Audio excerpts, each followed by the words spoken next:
சதவீதம். அதாவது தற்போது உள்ளதை விட 7 மடங்கு அதிகரித்துள்ளது. தமிழக அரசின் விடுமுறை அறிக்கையில் இது அழுது தெரியாது. வரும் ஏப்ரல் 1ஆம் தேதி முதல் இந்த அதிரடி உயர்வு அமல்படுத்தப்பட்டது. ஆனால் மக்கள் தலையில் இழந்து போகும் சுமை பற்றி விளக்குவதற்கு நம்ம ஆரம்பத்துக்கு வந்துள்ளார் அகில இந்திய ரியல் எஸ்டேட் வியாபாரிகள் மற்றும் சாலைகள் நலச்சங்கத்தை கூட்டமைப்பு தலைவர் ஏ. அவர்களுக்கு வணக்கம் சார்.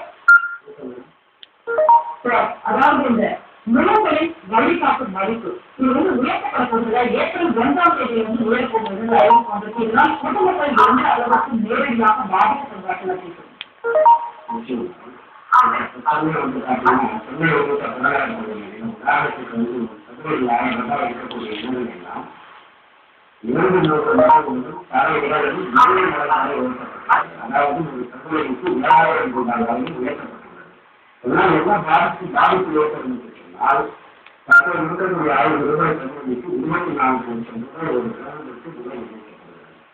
அதற்கு பதிவு கட்டணமாக விற்று கட்டணம் கட்டணமாக விற்று கட்டணமும் பதிவு கட்டணமாக ஒரு கட்டணமும் பிரதிநிதிக்கப்படுகிறது. அப்படி பார்த்தால் மொத்தமே பதிவு கட்டணத்துக்கு 7 லட்சத்திற்கும் நடந்துகிறது. இது 7 மடங்கு உயர்த்திய விலையில் இதனுடைய பதிவு கட்டணங்கள் கிட்டத்தட்ட 14 லட்சம் ரூபாயாக உயர்த்தப்படுகிறது. எங்களுக்கு புதிதாக நிலங்களை வாங்குபவர்களுக்கும் இத்தொழிலில் ஈடுபடக்கூடிய ரியல் எஸ்டேட் வியாபாரிகள் கட்டுமான தொழில் ஈடுபடக்கூடிய கட்டுமானர்களுக்கும் இது பெரும் பாதிப்பை ஏற்படுத்துமாறு அமைகிறது. புதிதாக சொத்துக்களை வாங்குவதற்கும் அச்சொத்துக்களை வாங்கி அதற்கு பதிவு செய்வதற்கு தலைச்சுமையாக இந்த பதிவு கட்டணம் முடிகிறது. எனவே அவர்கள் புதிய சொத்துக்களை வாங்கக்கூடிய நிலைமை தள்ளப்பட்டிருக்கிறது. கனவு இல்லமாகவே சொத்துக்களை வாங்கக்கூடிய விஷயங்கள் இந்த புதிய தலைமுறைக்கு அமைகிறது. அது மட்டும் இல்லாமல் கட்டுமானர்களுக்கு விற்கக்கூடிய விற்பனைகள் எல்லாமே பொதுமக்களுக்கு நடுத்தர வர்க்கத்தில் இருக்கக்கூடியவர்கள் தான் அடுக்குமாடி குடியிருப்பை தேர்ந்தெடுப்பார்கள். அடுக்குமாடி குடியிருப்பை தேர்ந்தெடுக்கக்கூடிய வாங்குபவர்கள் விற்பனையாளர்களாகிய நாங்கள் அவர்களுடைய தலைவர் தான் இந்த பதிவு கட்டணத்தை சுமத்தக்கூடிய சூழ்நிலை ஏற்பட்டிருக்கிறது. அது மட்டும் அல்ல சட்டமன்றத்தில் விடுமுறை அறிக்கை செய்யும் பொழுது முத்திரைக்கால கட்டணத்தை 1% செலுத்துவதாக தெரிவித்திருக்கிறார்கள். வழிகாட்டு மதிப்பை 10 மடங்கு உயர்த்திவிட்டு 1 மடங்கு குறைத்தல் என்பது கல்வித்துறைக்கு நாடகமாக இருக்கிறது. இந்த தொழில் ஏற்கனவே கல்விக்கு ஆவணங்கள் பொது அதிகார பத்திரம் பேங்க் மார்க்கெட் லீஸ் அக்ரிமெண்ட் போன்ற பத்திரங்களுக்கு விலை உயர்த்தினால் ஏற்கனவே நன்மையடைந்திருக்கிறது.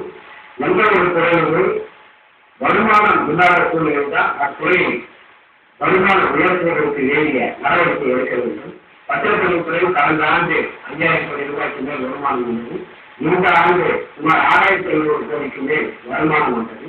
இப்படி வருவாய் வரக்கூடிய துறையும் மேலும் வருவாயை செலுத்த வேண்டும் என்ற சூழ்நிலையும் அடுத்த ஆண்டு அவர்களுடைய இலக்கு 8500 கோடி ரூபாயை அடைவது என்ற நோக்கத்தோடு பொதுமக்களுடைய நலனை கருதாமல் எங்களுக்கு வேலைக்கு ஏற்பாட்டுடைய தொழிலாளர்களுடைய நலனை கருத்தில் கொள்ளாமல் வருவாயை மட்டுமே நோக்கமாக கொண்டு இந்த விலை ஏற்றம் உயர்த்தப்பட்டுள்ளது.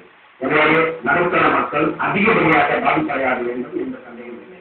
சார், இப்போ ஒரு சந்தேகம் என்ன அப்படின்னாக்க ஏற்கனவே நகரங்களை நோக்கி கிராமத்து மக்கள் வந்து வந்திருக்கிறார்கள். வீடுகளுடைய விலை நிலத்தின் விலையெல்லாம் பல மடங்கு ஏறி கொண்டுதான் இருக்கிறது. அப்படி இருக்கும்போது இந்த வழிகாட்டு மதிப்பை மேலும் உயர்த்தினாக்க இன்னும் யாராவது வீடு வாங்க முடியுமா? தற்போது ரியல் எஸ்டேட் தொழில் எப்படி இருக்கிறது அப்படின்றது தற்போது நன்மையின் நிலையில் தான் நடந்துள்ளது. ஏனென்றால் ஏற்கனவே புறநகர பகுதியில் அதிகப்படியான நிலைகள் தேர்ந்து கொண்டிருக்கக்கூடிய சூழலில் வழிகாட்டு மதிப்பை உயர்த்துவதன் மூலம் அவர்கள் பத்திரப்பதிவுக்கு தலைவர்கள் கணக்கில் தான் வீடுகளை வாங்கக்கூடிய நிலை ஏற்பட்டிருக்கிறது. சிறிய பகுதிகளுக்கு பெரிய அளவில் சொத்துக்களை வாங்கக்கூடிய சூழ்நிலை இல்லாமல் இருக்கிறது. மேலும் இந்த அறிவிப்பு ஏற்கனவே சொத்துக்களை வைத்திருக்கக்கூடிய சொத்துக்களின் உரிமையாளர்களுக்கு தான் காரணமாக இருக்கிறது. எனவே புதிய வழிகாட்டு மதிப்பை குறித்து சொத்தை விற்கக்கூடியவர்கள் எங்களுடைய மதிப்பு அரசாங்க வழிகாட்டு மதிப்பு இவ்வளவாக இருக்கிறது என்று சொல்லி வாங்குபவர்களிடம் பரிசு டிமாண்ட் செய்கின்ற சூழ்நிலை ஏற்படுகிறது. அதனால் வாங்குபவர்கள் வாங்கக்கூடிய சொத்துக்களை கனவாகவே இருக்கிறது. அது மட்டுமல்ல, விற்கக்கூடியவர்கள் இந்த மாதிரி சொத்தை வாங்கி உதாரணத்துக்கு ஒரு கிரவுண்ட் 2,40,000 இருக்கக்கூடிய சொத்தை வாங்கி அடுத்த வாரமே இந்த சொத்தை ஒவ்வொரு குடும்ப சூழ்நிலையின் காரணமாக ஒரு திருமண செலவுக்காகவோ அல்லது கல்வி செலவுக்காகவோ அல்லது கேஷ் ஃப்ளோவாக பணம் என்று சொல்லி விற்பனை செய்தால் அடுத்த வாரம் இந்த சொத்தினுடைய மதிப்பு கிட்டத்தட்ட 20 லட்சமாக உயர்ந்திருக்கிறது உருவாச்சு. இதற்கு இவர்கள் என்ன செய்வது என்றால், இந்த வாரம் முதலீடு செய்த 2,40,000 கழித்துக் கொண்டு 100 வருடத்துக்குரிய லண்டன் மடங்கு 10 மடங்கு 17 லட்சத்திற்கு 10% கேபிட்டல் கெயின் என்று சொல்லக்கூடிய வரி கட்ட வேண்டிய சூழலில் பொதுமக்கள் தலைவர்கள் இருந்திருக்கிறது. ஆக இந்த வழிகாட்டு மருத்துவனுடைய விலை உயர்வு எல்லா சூழ்நிலையிலும் பொதுமக்களுக்கு பாதிப்பை மட்டும்தான் ஏற்படுத்துகிறது. ஏற்கனவே இந்த மக்களின் நன்முறையில் இருக்கக்கூடிய சூழ்நிலையும் இந்த அளவுக்கு அதிகமான வழிகாட்டி மதிப்பு மேலும் இந்த வர்த்தகத்தை முடக்கக்கூடிய சூழ்நிலைக்கு நாங்கள் எல்லாம் தள்ளப்பட்டிருக்கிறோம். நாங்கள் தொழில்நுட்ப கொண்டு வாழ்ந்திருக்கக்கூடிய இந்த தொழிலும் இது போன்ற விலை உயர்வு அறிவித்து எங்களை வாழ வைக்காமல் தாகவே வைக்கும் என்பது எந்தவித சந்தேகம் இல்லை.